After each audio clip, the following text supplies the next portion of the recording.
எனக்கு ஒரு டவுட், இது பொண்ணா பையனா? இது பொம்மடா.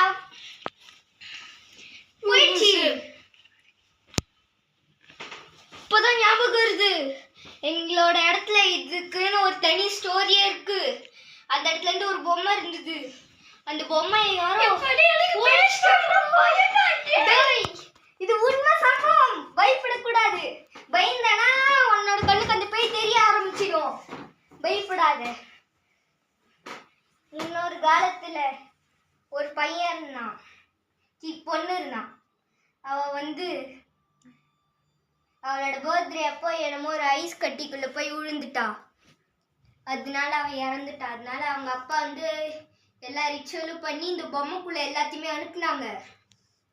அது எல்லார்கிட்டயுமே போச்சு. எல்லாருமே ஒரு அப்பார்ட்மெண்ட்டே இது சாவடிச்சிடுச்சின்னு வச்சுக்கோயேன்.